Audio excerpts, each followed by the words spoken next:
Hi, this is Ted. Today I'm going to be talking about Rhema versus Logos. All right. Now, Rhema versus Logos. To begin with, this whole issue that you're seeing in Pentecostal and Charismatic circles kind of began much earlier, before the Pentecostals, with certain concordances, Greek concordances, and studies of the Greek words. For example, W.E. Vine's dictionary was the first to develop, or one of the first to develop, this concept of there being a difference between Rhema and Logos. And his thinking, Logos was kind of the Word of God, the Bible, Genesis through Revelation, and Rhema is when you have that special word that's given to you, special something, verse or else a phrase or something from the scriptures that you're given at a certain time when you need it. I think an example of this might be something like when Jesus was being tempted in the wilderness and he was able to come up with short sayings against Satan to fight the temptations that he was faced. This developed, actually, it was concordances like this and explanations of the Greek Logos versus Rhema that helped Dr. Cho, Yonggi Cho, a Korean pastor of the largest church in the world at the time, I believe it probably still is, in South Korea. This helped Dr. Yonggi Cho come up with another direction to take this, that you can have Logos, which is God's word from Genesis to Revelation, and Rhema, which is that kind of word that God gives to you that builds faith and brings faith. He developed his thinking because he had a couple of women in his church who believed they were going to walk on water, and they tried to cross a raging river. And as they were trying to cross that river, unfortunately, they were drowned.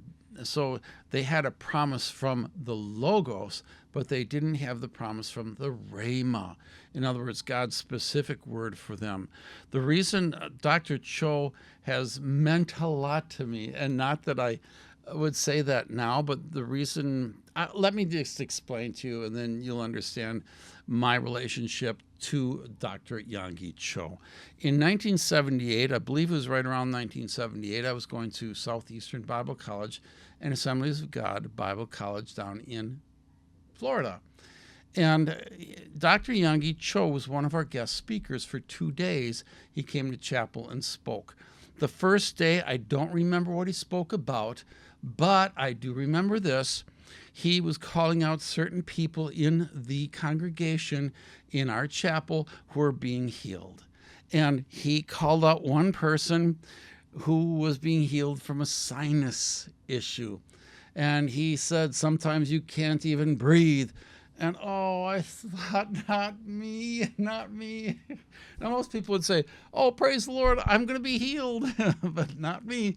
Why? Because I struggled several years previous to that, about 3 years previous to that. I struggled for months having a cast on because Catherine Kuhlman, on her stage in front of umpteen thousand people, said that my leg was healed, and I had like 3 months left before my cast was going to be taken off. And I struggled with, what am I going to do? Am I healed? I could bring so much glory to God if I took it off somehow with a can opener or something. And yet if it's not healed, I'd bring such shame to the gospel. So I struggled with that for so long. And in the bitter end, the doctor took the cast off at the earliest possible it could have been healed, which was in June, and I had the accident in February. And June, the doctor took it off, and he came in not knowing my struggles, and he said, rise up and walk, you're healed. This is kind of the kind of life that I unfortunately had in the 1970s. So when Dr. Yonggi Cho called me out, one of the things he said, you're feeling something funny in your face. Sure enough, I was feeling something funny in my face. But I think it happened, that funny feeling in my face happened because he said that, and that's immediately it started happening. So there's a lot that the placebo could work on here in this whole situation. I didn't understand anything about placebos at the time. I just knew something. I struggled with the Catherine Kuhlman thing, and I didn't want to have to go through some kind of struggle again. And I did. For the next hour, my sinuses were perfectly cleared. I was hoping actually this would be it, the time when my sinuses would really be cleared. And yet in the back of my mind was this terrible feeling, what if we really do need faith to keep this? And after 1 hour, it died away, and I lost my healing. For years, I didn't know why. And even though the next day, okay, I'm not going to let this be, you know. And so the next day, I want to talk to Dr. Yonggi Cho. How do I get a hold of him? How can I possibly talk to him? He's going to go to chapel. So I go there early to find him and talk to him. But he's coming with a whole bunch of reporters. What am I going to do? Well, I finally decided, I don't care anymore. And so right in front of the door of the chapel, with reporters watching, I say, Dr. Cho. And by the way, I don't know if that his doctorate is real or not. That's beside the point. Back then, I think he may have gotten a real honorary doctorate. Maybe he has a real doctorate. I don't know. But he was called Dr. Yonggi Cho, and because of a lack of my knowing one way or the other, I'll call him Dr. Cho. And besides, it wasn't as popular back then to give these fake titles to everybody. But I'm not going to go there. So in front of all these reporters, I say, Dr. Cho, last night I was healed, but 1 hour later it was gone. It's not something any faith healer or any preacher wants to hear in front of a lot of people who are from the media. Nevertheless, I said it. Now, Dr. Cho stumbled a little bit. You could tell he was kind of struggling with what to say, especially seeing that he was being watched and listened to by a bunch of reporters. And his conclusion was, my message today is your answer. Okay. So I listened carefully. He talked about what he wrote about in a book called The Fourth Dimension. And what he talked about was the difference between Rhema and Logos. And he talked about, in the Bible, there are these two words, both are translated word.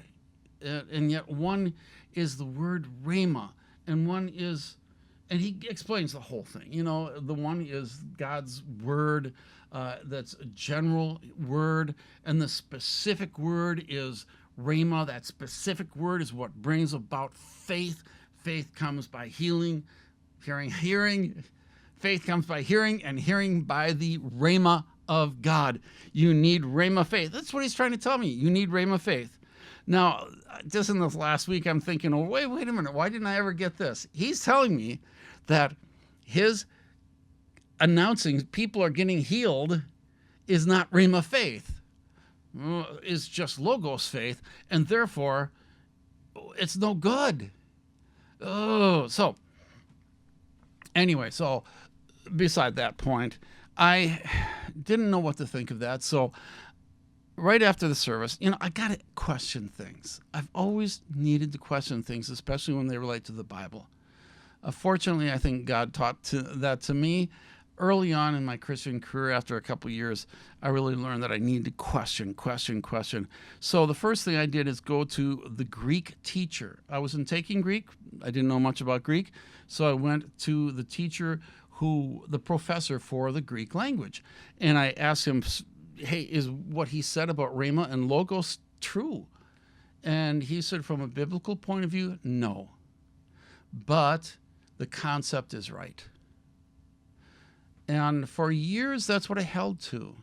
Ken Hagin takes that same difference between Logos and Rhema, and he uses it in speaking words that will create, I suppose, or whatever. I'm not as familiar with Ken Hagin, but that's pretty much what I got out of the little that I read from him.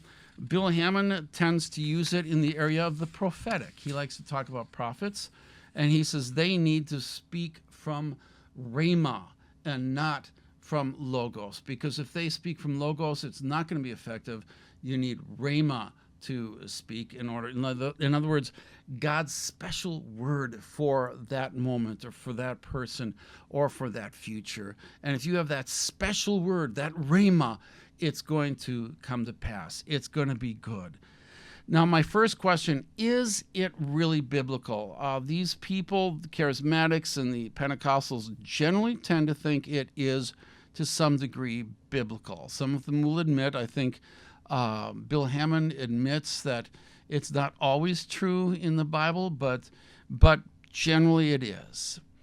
I'm beginning to look into this and really dive in. Once I start looking into it, I'm going to create a whole side for every time Logos is used, some 400 times in the New Testament, and then a side for under 100 times, but for Rhema. And so far, I've already concluded most of Matthew.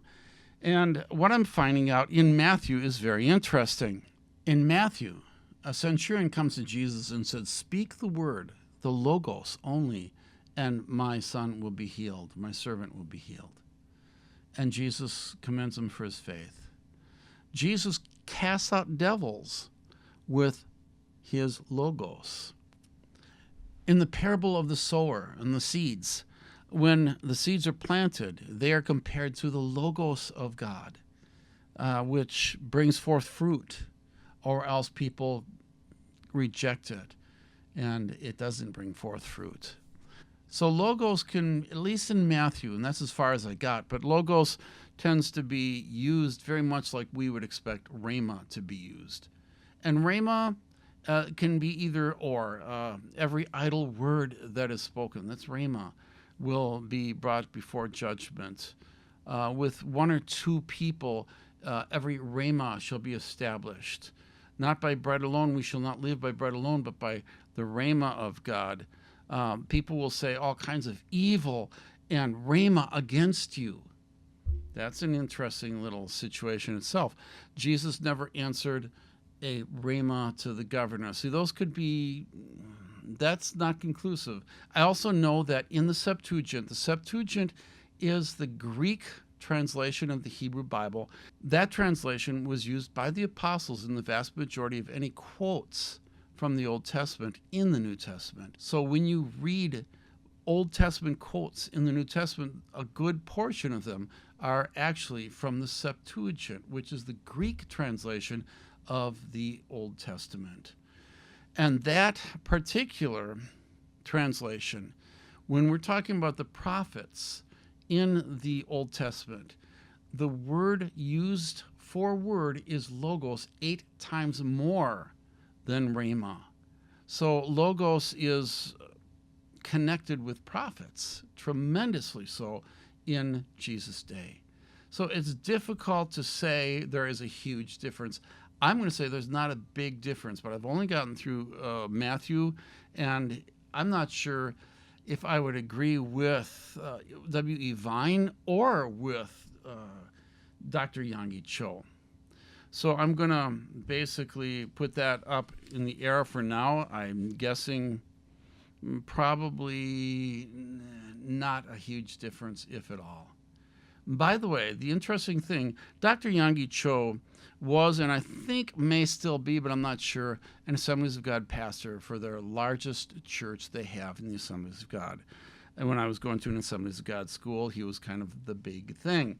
The Assemblies of God since then has come out with a statement claiming Rhema and Logos are not different.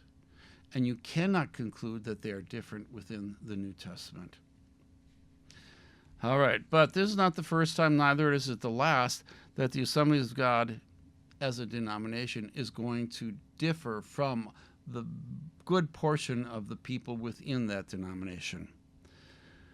Next question I have. Remember that Greek professor who talked to me? He said, no, there's not a huge difference between the two in the Greek. But the concept is right. And this one I'm going to toss out to you. I do know that there is a difference between when God speaks something directly to you versus the general, this is what the scriptures say. I definitely believe there is a slight difference, if not a major difference. For example, W. Vine might be right. Aren't there times in your life where a verse comes to you and it's something you need for that moment? Or else, have you ever had something that happens in your life where you give a word to somebody and it is it's like it comes straight from God. So I'm going to give that to you and let you decide and let you tell me what some of your experiences and what you think about that. And with that, I'm just going to leave and say, have a good day. This is Ted. Bye.